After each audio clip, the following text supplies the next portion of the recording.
إنه قد فاز المتقون يا أيها الذين آمنوا اتقوا الله حق تقاته ولا تموتن إلا وأنتم مسلمون. معاشر الحاضرين والحاضرات والمشاهدين والمشاهدات والمستمعين والمستمعات, Bapak dan Ibu-ibu, saudara-saudara dan saudari jemaah salat subuh di Masjid At-Taqwa Indo Sakinah wal Mawaddah Pekanbaru, ataupun yang mendengarkan melalui Radio Rabbani 91,1 FM, atau yang menyaksikan melalui media KMTV dan yang lain-lainnya yang bekerjasama dimanapun berada.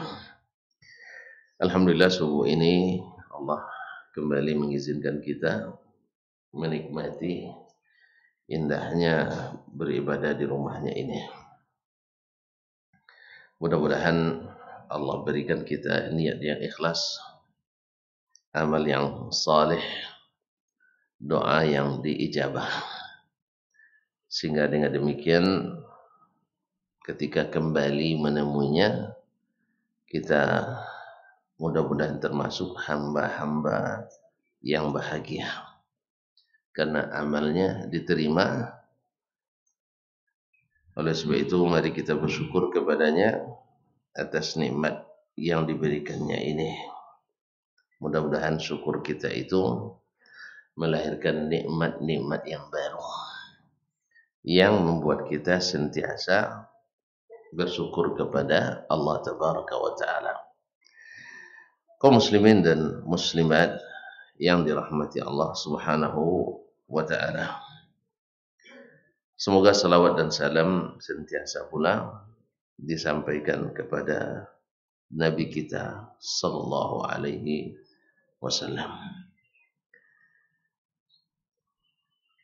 Mudah-mudahan salawat dan salam itu membuat kita semakin rindu kepadanya dan semakin dekat insyaallah ta'ala, sehingga dengan harapan kita mendapatkan syafaat pada hari kiamat daripadanya. Kaum muslimin dan muslimat yang dirahmati Allah Subhanahu wa Ta'ala, kembali kita dipertemukan Allah dengan Imam Al-Bukhari rahimahullah melalui kitabnya Al-Adabu Al-Mufrad, dengan memohon pertolongan Allah dan berharap ridhanya kita memulai, mudah-mudahan dimudahkan memahami dan mengikuti. Qala rahimahullah ta'ala, babu yabda'ul kabiru bil kalami was su'al. Setelah dua bab sebelumnya, Imam Al-Bukhari rahimahullah menyebutkan tentang keutamaan orang tua. Kemudian di antara adab pula adalah memuliakan orang yang sudah berumur dan tua. Kemudian beliau kaitkan pula di antara adab kepada orang yang lebih tua adalah tidak memulai berbicara kecuali dengan yang lebih tua dulu. Ini di antara adab yang terpuji, dan sebaliknya dianggap kurang beradab kita. Ma'asyarul kiram yang dirahmati Allah Subhanahu wa Ta'ala, demikian juga dengan bertanya tentang sesuatu. Kalau di dalam majelis masih ada yang lebih tua, maka didahulukan yang lebih tua. Ini di antara adab yang mungkin saat ini agak asing gitu. Padahal ini sesuatu yang harus selalu diperhatikan oleh kita. Qala rahimahullah, haddatsana Sulaiman ibn Harb. Sulaiman ibn Harb Al-Washihi Al-Azdi Al-Makki. wafat 224 Hijriah. Qala, dia berkata, haddatsana Hammad ibn Zaid, telah menceritakan hadis ini kepada kami Hammad ibn Zaid ibn Dirham al-Azdi al-Basri, an Yahya ibn Sa'id, dari Yahya ibn Sa'id al-Ansari. Yahya ibn Sa'id al-Ansari al-Madani, an Bushair ibn Yasar. Ya, tulisannya Bashir, Bushair sama, tapi ini dibaca Bushair ibn Yasar. Kalau kita lihat nanti buku-buku terjemahan banyak ditulis Bashir. Ya, karena memang yang menerjemah kadang bukan di bidang keahliannya. Jadi bukan Bashir, tapi adalah Bushair ibn Yasar maula al-Ansar, yani al-Ansari maulahum. An Rafi' ibn Khadij, dari Rafi' ibn Khadij. Nah, dari Rafi' ibn Khadij adalah sahabat Nabi alaihi salatu wassalam. Wa Sahal ibn Abi Hathmah al-Ansari. Rafi' ibn Khadij sahabat junior Nabi alaihi salatu wassalam di perang Uhud. Badar belum diizinkan, baru di perang Uhud. Ma'asyarul kiram dirahmati Allah. Wa Sahal ibn Abi Hathmah al-Ansari annahuma haddatha, bahwa keduanya menceritakan, au haddathahu, menceritakan kepadanya, yakni kepada Bushair ibn Yasar, anna Abdullah ibn Sahl, bahwasanya Abdullah ibn Sahal, wa Muhayyisah ibn Mas'ud, dan Muhayyisah ibn Mas'ud radhiyallahu anhuma, ataya Khaybar, datang ke Khaybar, yaitu perang Khaybar. Fatafarraqa fin nakhl, lalu keduanya berpisah di sebuah kebun kurma. Dalam riwayat lain nanti mereka bersama, ya bersama-sama. Tiba-tiba salah seorang, yaitu Abdullah ibn Sahal, nanti tiba-tiba pergi, dan ketika dicari ketemu sudah mati. Bahwa fatafarraqa fin nakhl, mereka berpisah di sebuah kebun kurma. Faqutila Abdullah ibn Sahal, tidak lama ditemukanlah Abdullah ibn Sahal sudah dibunuh. Faja'a Abdurrahman ibn Sahal, lalu datang saudaranya Abdurrahman ibn Sahal al-Ansari, wa Huwayyisah wa Muhayyisah, dan Huwayyisah yang tadi bersamanya, Huwayyisah bin Mas'ud, wa Muhayyisah ibn Mas'ud, ila Nabi sallallahu alaihi wasallam. Jadi Abdurrahman ibn Sahal saudara Abdullah ibn Sahal yang korban tadi, bersama Muhayyisah ibn Mas'ud yang tadi menemani atau bersama Abdullah ibn Sahal tadi, dibantu pula dengan saudaranya Muhayyisah ibn Sahal. Jadi bertiga datang menemui Nabi sallallahu alaihi wasallam melaporkan kejadian itu. Fatakallamu fi amri sahibihim, lalu mereka berbicara tentang perkara sahabat mereka yang terbunuh. Fabada'a Abdurrahman ibn Sahal mulai berbicara. Ya wajar saja, karena dia yang saudaranya terbunuh, jadi dia memulai berbicara. Wa kana asghar al-qawmi, sedangkan dia adalah yang paling kecil di antara bertiga itu. Siapa tadi? Abdurrahman bin Sahal, Muhayyisah ibn Mas'ud, dan Huwayyisah ibn Huwaisah dan Muhayyisah, namanya susah sebenarnya, bin Mas'ud. Nah, apa kata Nabi? Dan Abdurrahman bin Sahal, ya karena dia yang ahli waris, tentu dia memulai berbicara. Wa kana asghar al-qaum, sedang dia adalah yang paling kecil di antara mereka.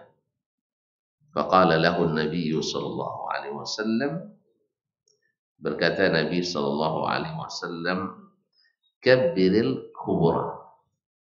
Al-kubr jamak daripada kabir, atau akbar. Jamak dari akbar. Yani dahulukan yang lebih tua. Qala Yahya, berkata Yahya, siapa Yahya? Yahya ibn Sa'id al-Ansari ar-Rawi. Rawi mengatakan, qala Yahya liyaliyal kalam al-akbaru. Hendaknya yang menjadi juru bicaranya yang lebih tua. Yang menjadi bicaranya lebih tua. Nah, fatakallamu fi amri sahibihim. Lalu mereka berbicara tentang perkara sahabat mereka yang tadi terbunuh. Nah, ini mahal syahid, yaitu menjadi kena hadis ini diriwayatkan oleh Imam Al-Bukhari dalam bab Yabda'ul Kabir bil Kalam was Su'al. Yang lebih tua didahulukan berbicara dan untuk juga bertanya. Ma'asyarul kiram dirahmati Allah. Padahal mungkin secara alasan logis Abdurrahman ibn Sahal, karena dia yang punya saudara. Mungkin juga mereka sudah sepakat juga sebelumnya. Ya, kamu yang menjadi juru bicaranya karena dia adalah saudara kandungnya yang jadi korban. Tapi Nabi alaihissalam ini di sini mengingatkan kita ke adab tadi, yaitu bahwasanya di antara adab yang dianjurkan dalam Islam adalah memulai dengan yang lebih tua berbicara. Walaupun hal ini tentu dengan dengan catatan pula, bila yang yang lebih tua telah tidak belum memberikan izin. Tapi kalau sudah diizinkan atau ketika bertanya, tidak ada yang bertanya, ya jangan tunggu tua dulu yang tua. Misalnya kita di sebuah majelis atau di sebuah rapat misalnya, ya di sebuah rapat atau di sebuah rapat dan sebagainya. Di situ banyak orang. Nah, ketika dibuka, siapa yang menanggapi? Atau di sebuah seminar kadang-kadang menanggapi. Nah, alangkah baiknya kalau berdasarkan hadis ini, kita berikan kesempatan dulu kepada yang lebih senior. Apa sebab bisa saja yang mau kita tanyakan sudah ditanyakan olehnya, dan mungkin dengan bahasa yang lebih general, lebih sopan, lebih baik dari kita. Apalagi yang namanya anak muda ini suka bicara apa adanya, kadang-kadang lupa memperhatikan adab dan etika. Oleh sebab itu ada kata hikmah, kalau saya tidak salah diriwayatkan daripada Umar bin Abdul Aziz, la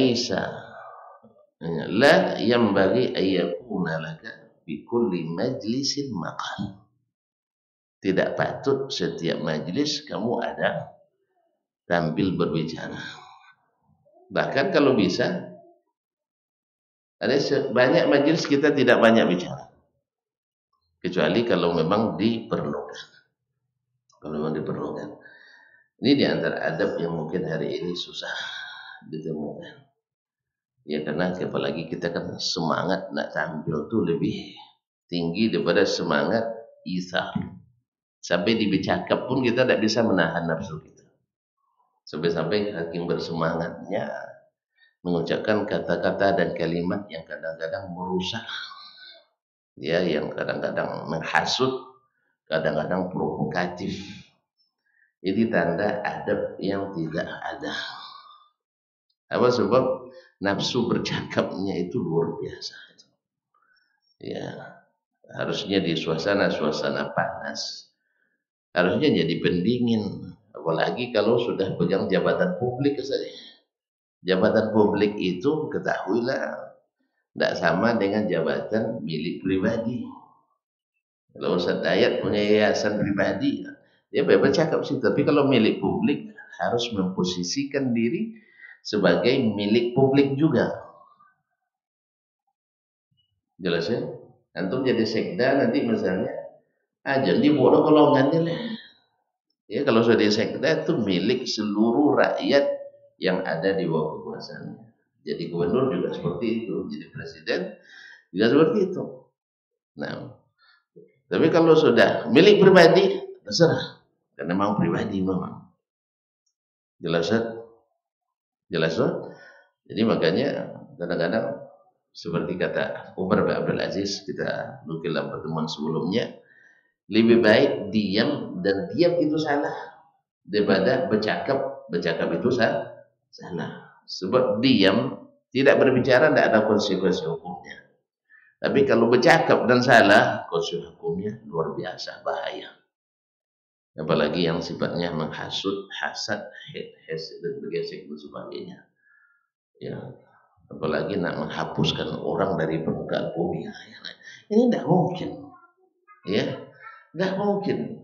Allah sendiri tidak akan menghapus bahwa bumi ini akan ada ahlul haq, ada ahlul batilnya. Akan ada mukmin, ada kafirnya, ada muwahhid, ada musyriknya. Antum nak menghapusnya perbuatan bumi, antum nanti hengkang di atas muka bumi ini. Tidak bisa. Kaum muslimin dan muslimat rahmati Allah. Nabi sudah beritakan umat ini akan terpecah, nikmati aja lah, antum nak pegang yang mana. Ya, umat ini, umat Islam akan terpecah belah 73 golongan. Nabi tidak pernah bilang hapuskan dari permukaan bumi mereka, tidak ada. Akan tetap ada selamanya. Makanya bahasa harus bahasa yang beradab ya, karena kita membangun ilmu dan peradaban. Jadi jangan bahasa-bahasa yang tidak berkelas. Ya, kita sudah diletakkan di posisi berkelas, tapi bahasa tidak berkelas. Allahumma musta'an. Nah, jadi kaum muslimin dan muslimat dirahmati Allah, harusnya kita menjadi pendingin, penawar pendingin, sawar pendingin, setawar sedingin gitu. Juga jangan api memantik. Yang kalau tidak apa, buat aja ring lah gitu, ring tinju. Nah, jadi di situ buat sasana, untuk berkelahi buatlah. Tapi kalau di masjid jangan jadi provokator kita. Dakwah itu bukan provokasi, tapi dakwah itu menjelaskan yang hak dari yang batil. Dan hak yang batil dijelaskan, tapi dengan etika dan adab. Bukan dengan memprovokasi umat, dengan memfitnah dan dusta. Ya, sebab dusta itu talinya pendek. Talinya pendek. Oleh itu kaum muslimin dan muslimat, ketika Nabi menyebutkan perselisihan umat itu, Nabi tidak katakan hapuskan ahlul batil, itu tidak ada. Yang ada adalah akan tetap ada satu golongan yang senantiasa di atas kebenaran. Tak peduli orang yang merendahkan. Nah, pilih antum di golongan itu atau yang masuk 72. Nabi tidak suruh kita cari yang 72 tujuh, tapi cari mana yang satu itu. Pastikan kalau sudah di situ, insya Allah aman, tidak perlu memprovokasi, tidak perlu bahasa-bahasa yang semakin memperpanas suasana. Ini di antara adab kaum muslimin dan muslimat dirahmati Allah. Kadang-kadang kita belum masanya bercakap sudah bercakap, karena tidak menunggu dulu orang-orang yang lebih dewasa. Orang lebih dewasa atau bahasa lebih terukur, lebih teratur, lebih tertib, lebih beradab. Makanya sampai hari ini saya tidak ada komentar. Dikatakan tidak komentar.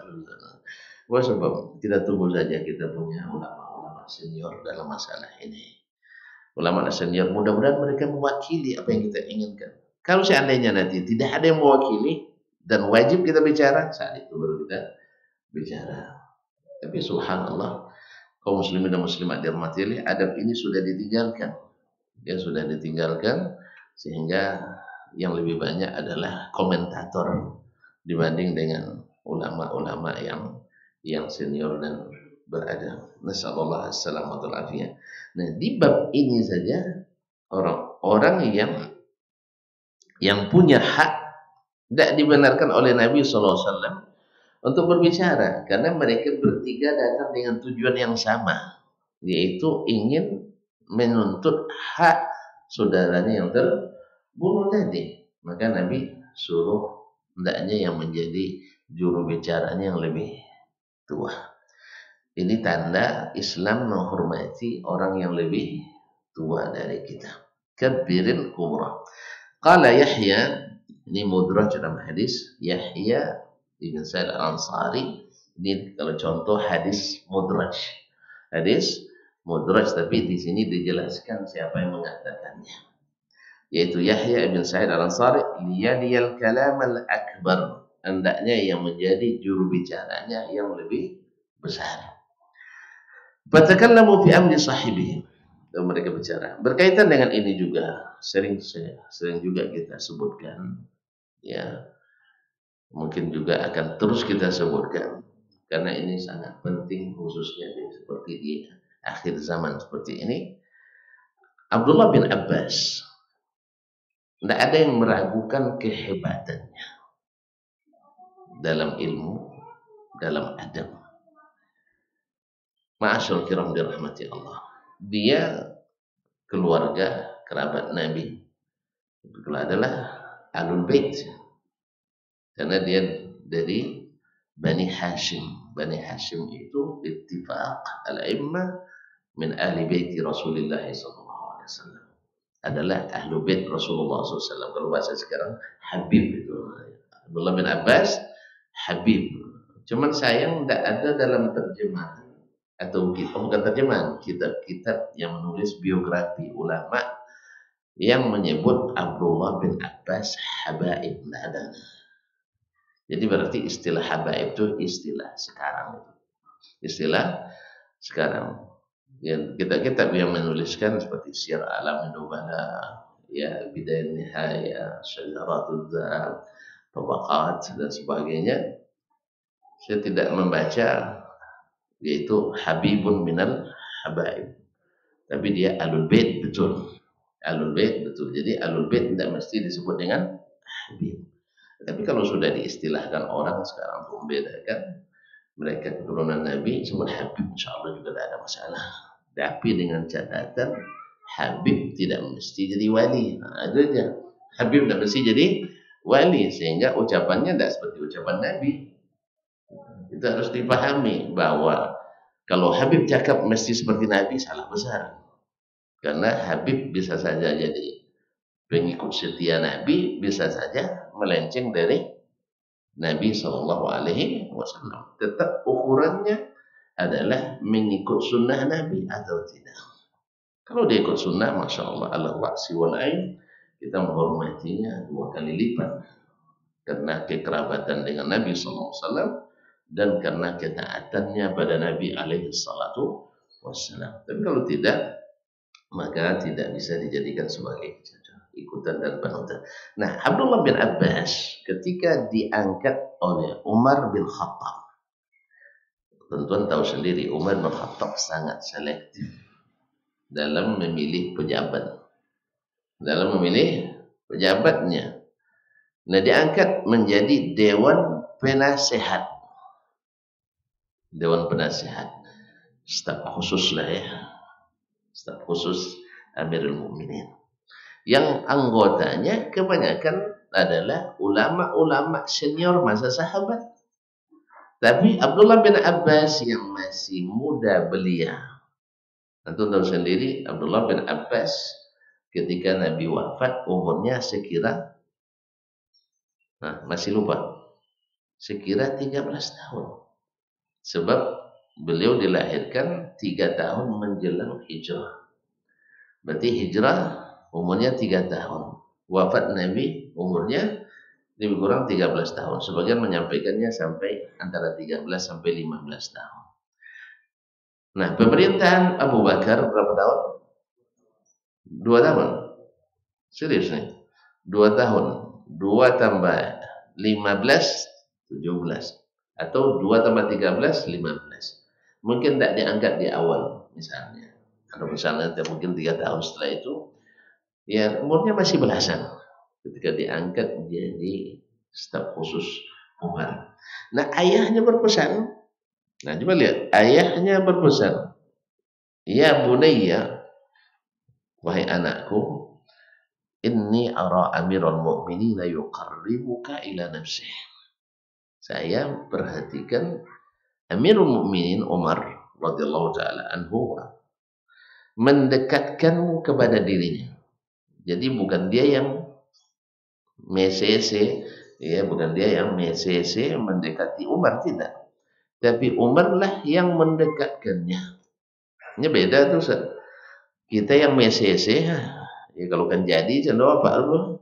Nah, kita sudah jadi mendekat-dekat itu. Allah musta'an. Dia enggak. Jadi lihat Amirul Mukminin mendekatkanmu kepada dirinya. Fahfaz anni salasa khisal. Tolong kamu jaga benar-benar 3 perkara. 3 akhlak. Apa yang pertama?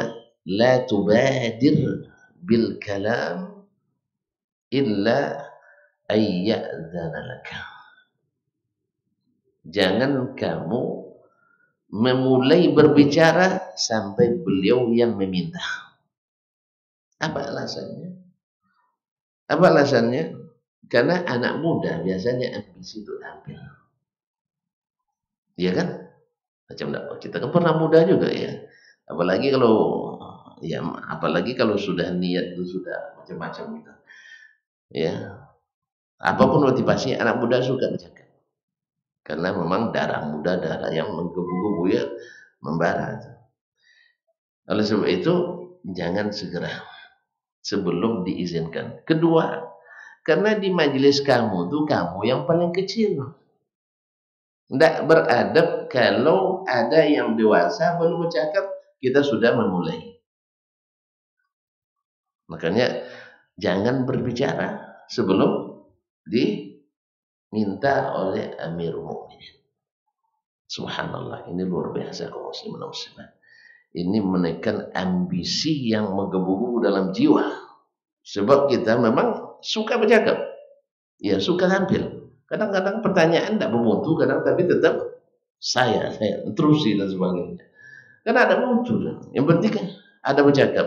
Apalagi di zaman sekarang kita disorot terus pakai kamera. Ya kan?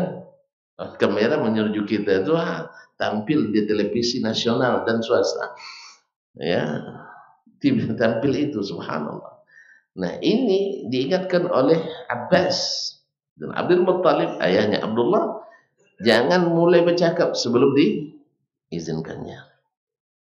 Yang kedua, la taghtab indahu ahada. Kamu jangan ribah seorang pun di depannya. Ribah di depannya. Apa sebab? Sebab ribah itu apalagi tujuannya adalah memanas-manasin pejabat supaya yang kita tak senangi ditangkap. Ini seperti kata Abdullah bin Muqaffa dalam Al-Adabul Kabir, termasuk adab yang paling tidak beradab di saat engkau menyebut keburukan lawanmu di depan penguasa. Lawan, apalagi kawan. Ya, menyebut keburukan lawanmu di depan penguasa termasuk seburuk-buruk adab. Apa sebab? Penguasa itu punya hak eksekusi.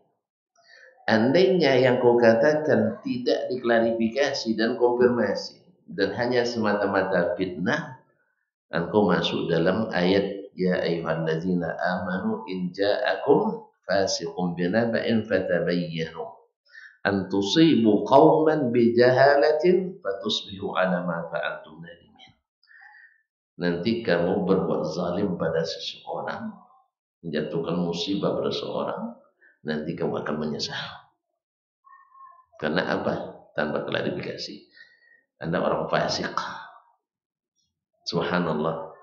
Ketika Ahmad bin Abi Duad sebagai ketua Mahkamah Agung di masa Khalifah Abbasiyah dulu, ya karena dia ketua Mahkamah Agungnya, hakim-hakim yang berkuasa hari itu terpaksa ikut titahnya. 70 orang memfatwakan Imam Ahmad itu sesat, ahli bid'ah. Masya Allah, Imam Ahmad ahli bid'ah menurut 70 fatwa keputusan mahkamah tinggi di setiap daerah. Bayangkan Indonesia berapa daerahnya? Baru 34 provinsi ya? Ini enggak. 70 orang qadhi karena dikendalikan oleh Ahmad bin Abi Duad, seorang pakar Mu'tazilah, orang liberal pada waktu itu. Induknya liberal masa itu karena dia dekat dengan khalifah.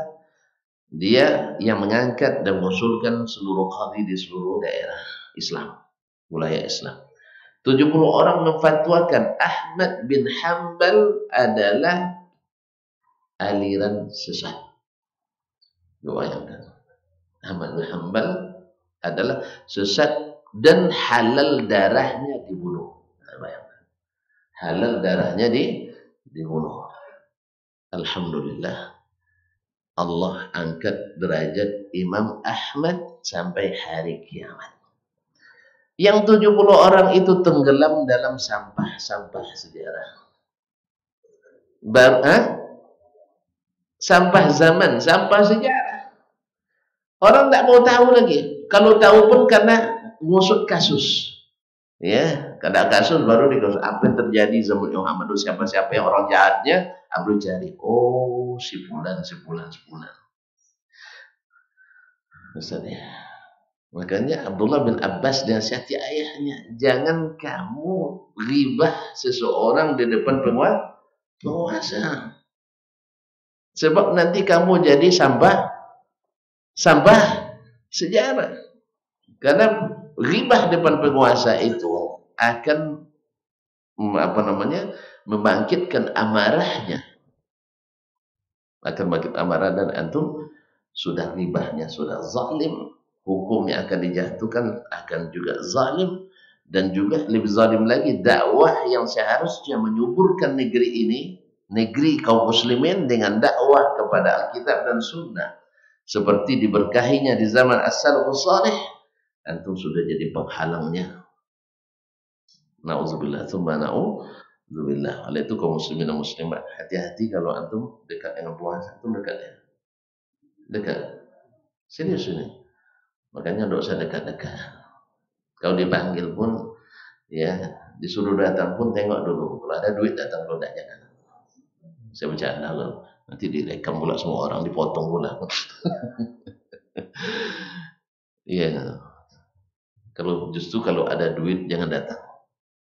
Jelas. Sebab kalau datang sekali dapat, besok ingin lagi gitu. Ingin lagi, sehingga kita tidak mau ngajak orang lain datang nanti. Sebab kalau ngajak orang berbagi.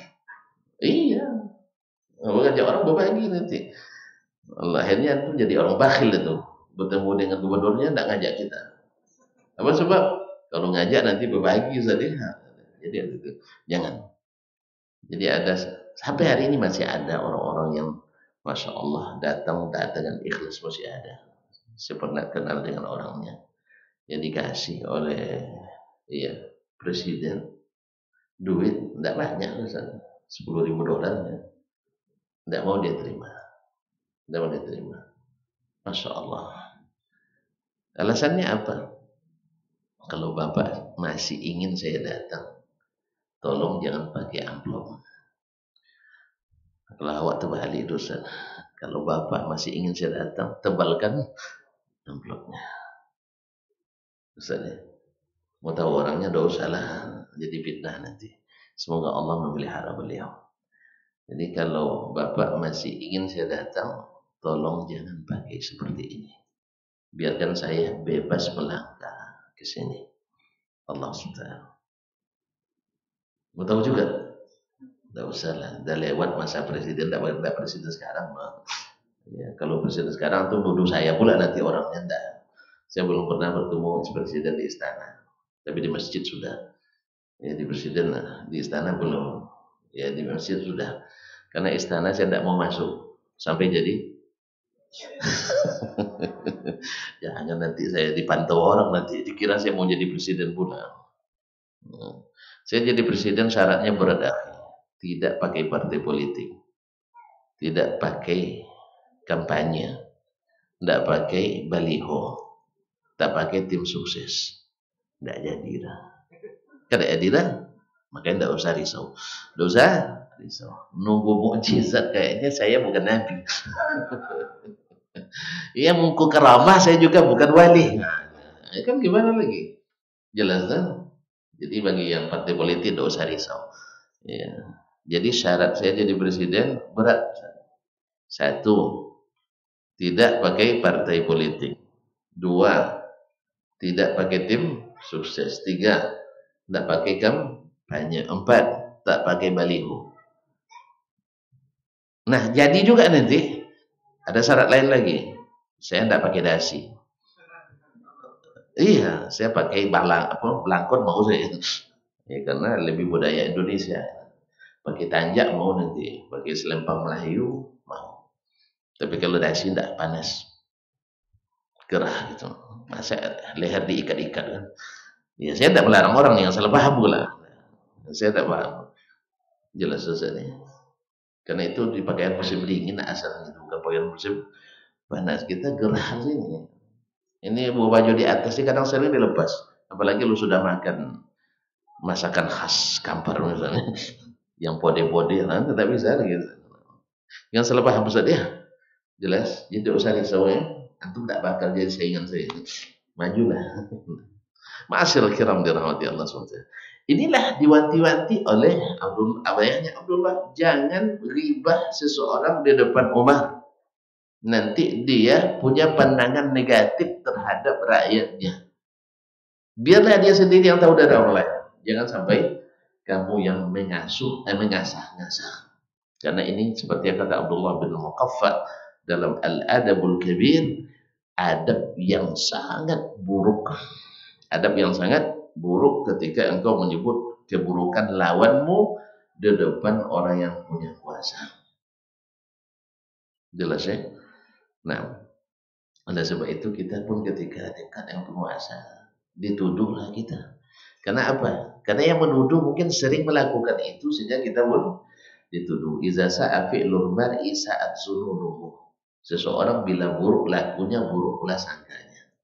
Makanya kaum muslimin dan muslimat, orang yang selalu buruk sangka biasanya juga buruk laku. Makanya berusahalah untuk baik laku, insyaallah baik sangka. Nasallallahu alaihi wasallam. Yang ketiga kata ayahnya. Yang pertama apa tadi? Coba diulang lagi. Jangan bercakap sebelum diizinkan. Sebab di sana banyak seniornya. Jelas ya? Yang kedua, jangan ribah seseorang di depannya. Yang ketiga, kata beliau, la tufshi lahu sirra. Jangan bocorkan rahasianya. Jangan bocorkan rahasianya. Sebab kalau kau bocorkan rahasia itu jadi pengkhianat. Karena al-majalisu bil amanat. Majelis-majelis itu harus dengan amanah. Jadi kalau ada yang bocorkan dari sumber yang dapat dipercaya, pasti itu sumber tidak dapat dipercaya. Jelas ya? Kalau ada bocoran-bocoran, itu pasti sumber yang tidak dapat dipercaya. Jelas ya? Maka jangan terprovokasi dah. Oh iya beritanya valid dari sumber yang tidak dapat dipercaya. Ini sumber pengkhianat yang seperti ini. Nah, kaum muslimin dan muslimat dirahmati Allah. Berapa banyak isu-isu yang disebar ternyata hoax. Tapi dari sumber yang dapat dipercaya. Sebut namanya. Oh, enggak bisa. Makanya di hadis tidak lulus ini. Kalau tidak saya disebut namanya, tidak lulus, tidak terima beritanya. Apalagi berkaitan dengan eksekusi hukum, menghukum seseorang dengan sesat, hukum seseorang dengan pilihan dan sebagainya. Tidak bisa dengan sumber yang dapat dipercaya. Nasallallahu alaihi wasallam. Oleh sebab itu, jaga lisan kita. Jangan sampai menuduh dengan ada apa tadi? Jangan sampai membocorkan rahasia. Termasuk di rapat-rapat kita. Ya rapat-rapat kita kalau memang ada sesuatu jangan dibocorkan. Ini subhanallah. Ya, pernah kita rapat ini rupanya online ke orang lain. Subhanallah. Belum selesai rapat bocorannya sudah sampai ke orang lain. Tapi alhamdulillah kita juga punya bocoran juga. Yang dibocorkan itu bocor juga di jalan. Allah musta'an. Jadi memang manusia ini macam-macam kaum muslimin dan muslimat dalam hati Allah. Jadi belum selesai rapat tapi bocorannya sudah sampai ke yang lain. Ini adalah tanda-tanda orang yang tidak menjaga amanah majelis-majelis ilmu atau majelis-majelis. Nah, Abbas bin Abdul Muttalib mengingatkan adanya Abdullah, jangan kamu bocorkan rahasia Amirul Mukminin. Intinya di sini ada lagi. Ya, poinnya di sini jangan mulai bercakap sebelum diizinkan karena kamu paling muda dan paling kecil di situ. Mulai yang lebih besar dulu. Makanya kaum muslimin dan muslimat dirahmati Allah. Bercoba kita coba. Ketika ada dibuka, ada tanggapan, lihat dulu kiri kanan. Oh, ada Ustaz Hidayat di situ. Aduh, silakan Ustaz. Kalau dia bilang enggak, antumlah dulu. Kalau sudah demikian, baru kita bercakap. Dan kita bebas karena sudah dipersilakan. Ya kan? Yang kedua, ada baiknya kita dengar dulu yang senior-senior bercakap. Kita tinggal memilih mutiara-mutiara lagi. Ya, bisa saja kita yang paling hebat nantinya. Semua apa? Mutiara di Pak. Ini kita dapat. Wih, Masya Allah. Di sini dapat, di sini dapat. Lalu kita simpul. Akhirnya ungkapan terhebat adalah dari kita yang paling muda ini. Ini hikmahnya kaum muslimin. Dan kalaupun salah misalnya, padahal kita nak nanggapi itu, tapi ditanggapi oleh yang besar ternyata salah. Dia yang dapat salawat, tidak dapat bebas. Oleh itu kaum muslimin dan muslimat dirahmati Allah, ini adab luar biasa yang diajarkan oleh baginda Nabi alaihi salatu wassalam. Lalu masuk kepada masalah lain, faqala Nabi sallallahu alaihi wasallam istahiqqu qatilakum. Ini di naskah ini seperti ini di naskah lain. Atastahiqquna qatilakum, dan demikian yang terdapat dalam naskah Sahih Bukhari seperti kata muhaqqiq, yaitu apa tastahiqqu. Ini ikhwani fillah, bil munasabah saya ingatkan juga banyak di antara orang-orang yang hatinya berpenyakit. Kadang-kadang yang seperti ini jadi tuduhan merubah-rubah kitab ulama. Inilah akibat karena tidak ahli di bidangnya sehingga yang seperti ini agak merubah. Tuan-tuan, kita sendiri menyalin kitab bisa juga tertinggal satu baris kadang, iya. Iya enggak? Pas sedang nyalin lewat orang. Nah, tertulis cakap orang itu di situ. Dan itu ada di dalam hadis, periwayatan hadis pun ada. Musa bin Abbad sedang menyampaikan hadis. Ada seorang syekh hadis di kubahnya hadis, masuk Musa bin Abbad seorang ahli ibadah. Akhirnya ketika masuk, syekhnya berhenti bercakap. Lalu dilihat wajah orang itu berseri, siapa yang sholat di waktu malam, bersinar wajahnya di waktu pagi. Dikira oleh murid-muridnya hadis dicatat. Dikiranya hadis dikira catat. Karena dia putus hadatsana kata qala Rasulullah sallallahu alaihi wasallam. Masuk ahli ibadah tadi. Ya. Ketika dia masuk, dia komentari, Masya Allah, man qama bil laili istana wajhu bin nahar. Siapa yang sholat malam, qiyamul lail, wajahnya berseri di siang hari. Yang tadi tidak tahu ditulisnya hadis loh. Qala Rasulullah sallallahu alaihi wasallam. Dan Syekh tidak perhatian. karena tadi terputus sanadnya, baru sampai qala Rasulullah, tadi masuk orang. Kan terputus tuh. Karena terputus takut anak-anak dilupa, diulang lagi sanad.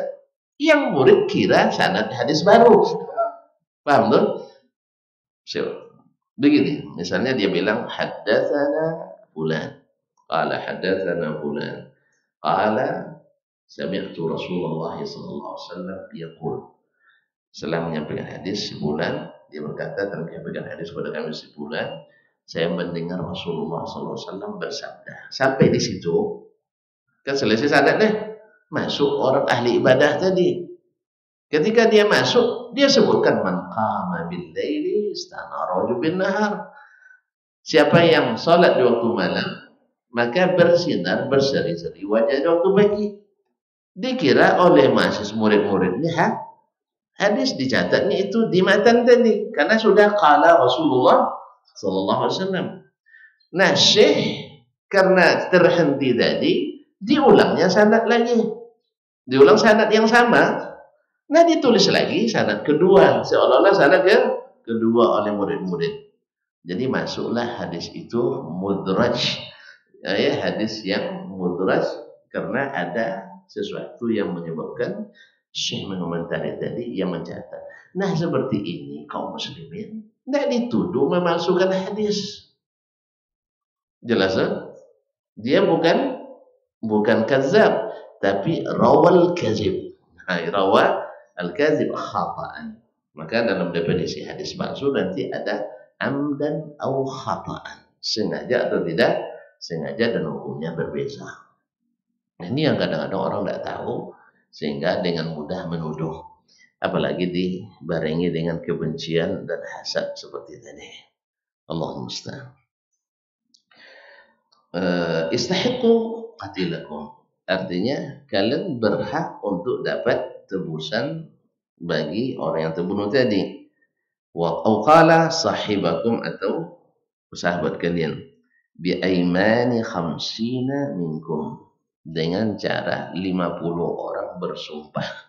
Ini namanya dalam bab fikih babul qasamah. Itu al-qasamah, yaitu ketika seseorang terbunuh di suatu tempat sehingga orang yang di tempat itu tertuduh, tetapi tidak ada pengakuan dan tidak ada pula bukti, baik barang bukti maupun alat bukti, dan juga tidak ada saksi. Saya ulang kembali, yaitu seseorang terbunuh, kan tadi terbunuhnya di Khaybar. Khaybar siapa yang punya waktu itu? Orang Yahudi. Tertuduhlah orang Yahudi tadi. Setelah diklarifikasi, dikonfirmasi, investigasi, tidak diakui oleh orang Yahudi tadi, dan tidak ditemukan alat bukti dan juga barang bukti, dan tidak ada yang menjadi saksi. Jelas? Nah, dalam keadaan seperti ini, maka orang-orang ahli warisnya atau kabilahnya 50 orang bersumpah. Dia tidak tahu-tahu masalah darah itu, hati-hati. Makanya kaum muslimin, kalau ada yang memfitnah bahwa haus darah dakwah ini, pastikan itu dusta yang dipelihara. Ini itulah akibatnya seorang alim lalu membuat fatwa yang terpeleset, maka akhirnya dunia terpeleset dibuatnya. Ada seorang alim menulis kitab judulnya Fitnatul Wahabiyah, fitnahnya Wahabi. Pernah dulu tinggal di Mekah. Lalu dia menggambarkan dakwah Syekh Muhammad bin Abdul Wahab itu adalah dakwah haus darah.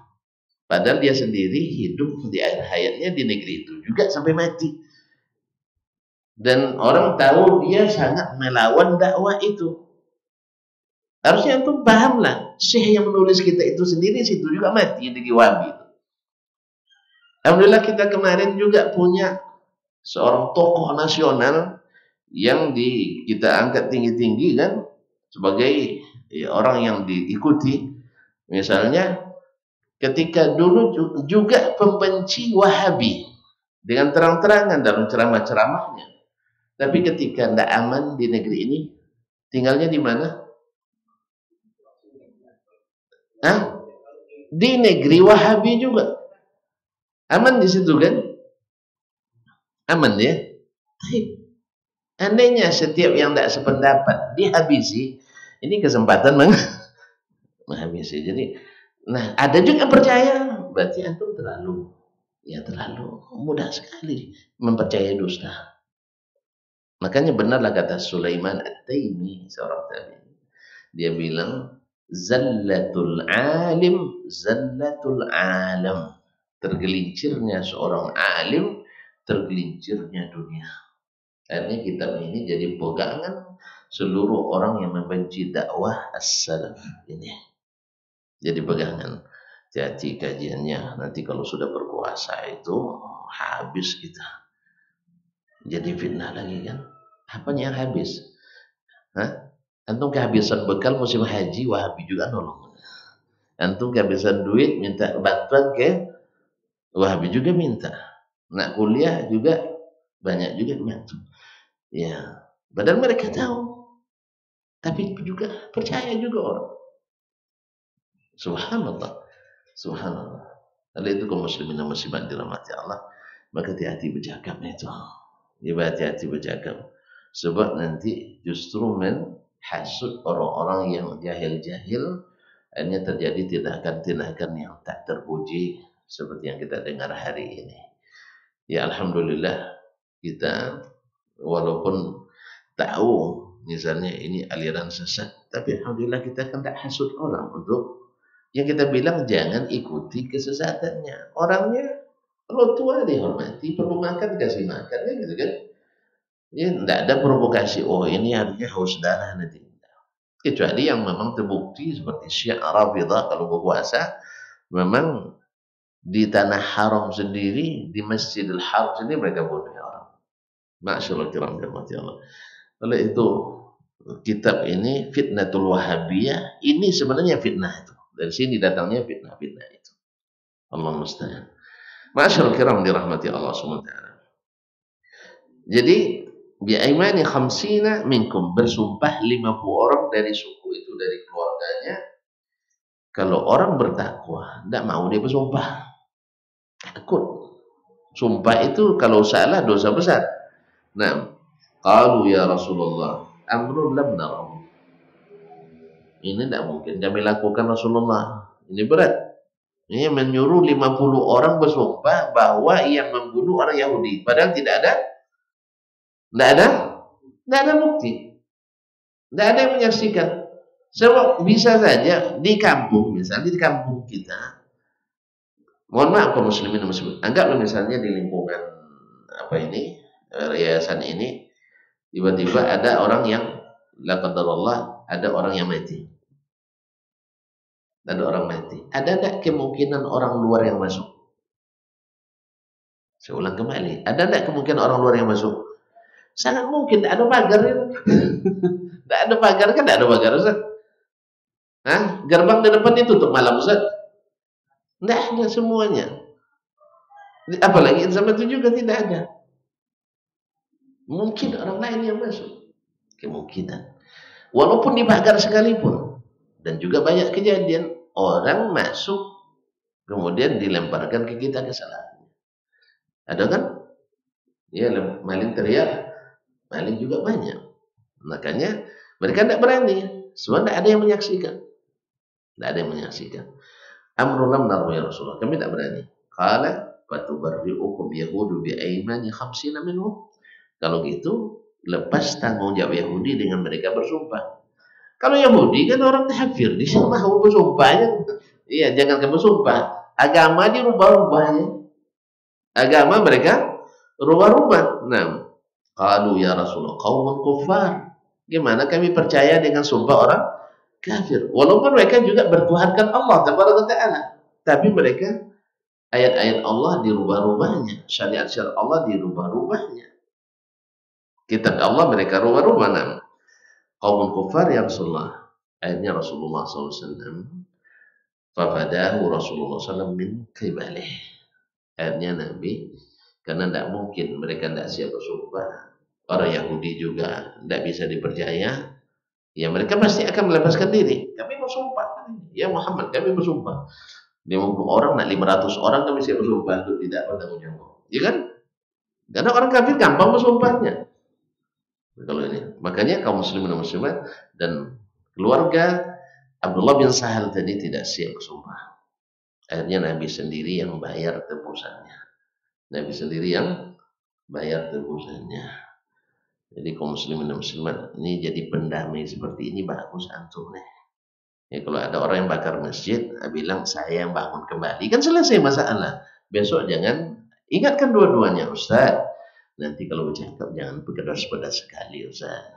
Orang di sini suka pakai kecap manis. Antum pakai lado ciungge. Tahu lado ciungge? Enggak tahu ya? Cili api? Cili api tahu? Anda.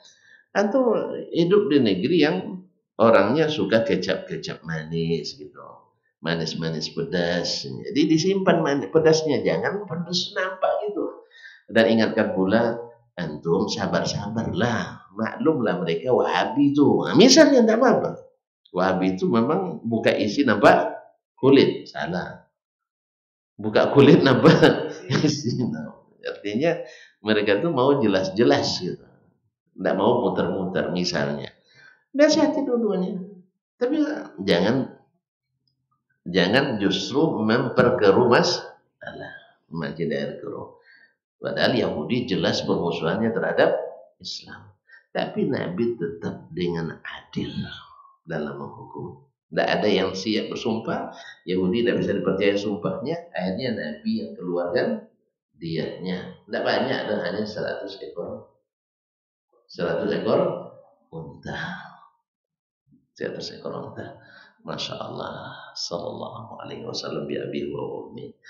Maka Nabi alaihi salatu wasallam dikatakan dia ngambil dari ibilis sadaqah.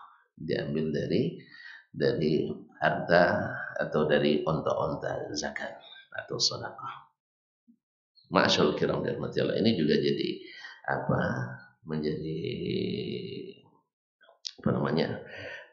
menjadi pelajaran bagi kita. Antum pemegang amanah umat misalnya, jangan seperti barang sendiri kedukutnya. Ya kadang-kadang kita kan punya amanah pegang uang umat ya, yang peruntukannya kan jelas. Ini untuk fakir miskin, ini untuk orang yang nak menikah, ini untuk janda-janda, ini untuk yang pelajar dan sebagainya. Jangan dipersulit mendapatkannya. Kok dibuat syarat seperti orang datang tidak dapat? Ada ya Ustaz ya, ngumpul bandai, mengali bandai, membagi tidak bandai. Nah, kalau itu yang seperti ini dilarang oleh Nabi. Abu Dzar datang minta kerja ke Nabi, kamu tidak bisa. Sebab dia orang zuhud. Orang zuhud disuruh pegang harta nanti bisa tidak makan orang. Jelas tuh? Makanya kalau bagian konsumsi nanti jangan suruh yang suka puasa, enggak usah bagi. Yang suka puasa jangan bagian konsumsi. Yang bukan puasa bagian bendahara penerimaan. Bendahara penerimaan. Kalau bendahara pembayaran jangan juga yang kayak gitu. Ya kalau bendahara pembayaran cari yang suka makan. Ya, yang suka memberi, yang dermawan. Kalau enggak nanti deh macam Ustaznya nunggu beasiswa seminggu enggak keluar kan. Kenapa? Juru bayarnya hilang. Allah Ustaz. Jadi ini juga manajemen seperti ini penting kaum muslimin dan muslimat. Jadi kepercayaan itu jangan salah letakkan. Masya Allah duit banyak tapi keluar bayar gitu. Lihat Nabi alaihi salatu wassalam. Karena ini perkara besar perlu penyelesaian tuntas. Nah sekarang ada harta dipegang oleh Nabi, bayar. Sehingga keluarga tenang, Yahudi pun tidak ada masalah lagi dengan mereka. Kalau tidak nanti dia khawatirkan masalah darah ini bahaya. Apalagi orang yang masih belum lama sejahiliyahnya. Maka Nabi tutup masalahnya. Bayar dia 100 ekor onta. Kira-kira diam nggak antum? Dengan 10 juta aja kita sudah tutup mulut ya, kalau lagi 100 ekor, nah, entah. Ini penting kaum muslimin muslimat. Jadi kalau ada nanti kita diberikan amanah, jangan mempersulit. Sebab mempersulit itu bukan bagus. Ya kadang-kadang duit miliaran tapi keluarnya payah. Ya, jadi itu apa? Untuk dilihat saja. Ini kadang-kadang masalah pengurus masjid, masya Allah, rajin nyimpan duit. Rajin nyimpan duit. Saldo pekan ini, 244 juta. Masya Allah, ini masjid pasti bersih toiletnya. Sampai toiletnya kotor luar biasa. Berarti tidak digunakan infak jemaah itu. Yang bagusnya saldo minus 2 juta. Kan bagus tuh. Kasihan orang nih. Tengok pula Masya Allah. Karpetnya baru. Tidak ada tersedia. Makan, minum gratis. Yang nginap pun disiapkan tilamnya. Ya, kasihan orang jadinya daripada nginap di hotel. Ya, lebih baik bayar sini aja. Di hotel bayar 200.000 semalam, sini bayar 2 juta semalam. Iya, kan dia punya duit. Jelas ya? Jadi jangan pandai nyimpan duit, tapi pandai mengalokasikannya. Alhamdulillah. Alhamdulillah. Ya, sampai di sinilah dulu ya. Jadi namanya babul qasamah, yaitu sumpah yang khusus berkaitan dengan darah. Khusus nama ini. Nama qasamah itu khusus sumpah untuk masalah darah. Orang yang terbunuh tapi tidak jelas, tapi ada karinah orang itu pelakunya karena di lingkungan mereka. Nah mereka pun membela diri dengan sumpah 50 orang pula bahwa mereka bukan pelakunya. Wallahu taala alam. Wassallallahu ala nabi Muhammad sallallahu alaihi wasallam. Qala Sahl fa'adraktu naqatan min tilkal ibil. Ini cerita tambahannya. Lalu saya melihat sendiri onta-onta yang dijadikan tebusan tadi. Pada khaltu marbadan, masuk ke kandang yang mereka buat. Faraqadatni birijliha. Saya dijingkang oleh unta itu. Dijingkang oleh unta itu.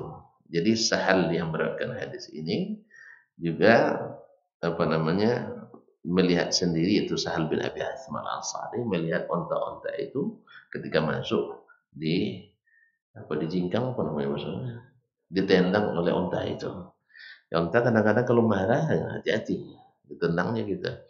Bahkan mungkin morwurnya kan besar itu, bisa aja digigitnya. Ya, di kepala itu diangkatnya, dia kuat ngangkat, lehernya kuat. Allah musta'an. Baik, demikian jadi kita pada subuh ini mudah-mudahan bermanfaat. Masya Allah hadis ini luar biasa. Mudah-mudahan kita bisa melakukannya. Amin ya rabbal alamin. Subhanakallah bihamdik. Asyhadu an la ilaha illa anta astaghfiruka wa atubu ilaik. Wassalamualaikum warahmatullahi wabarakatuh.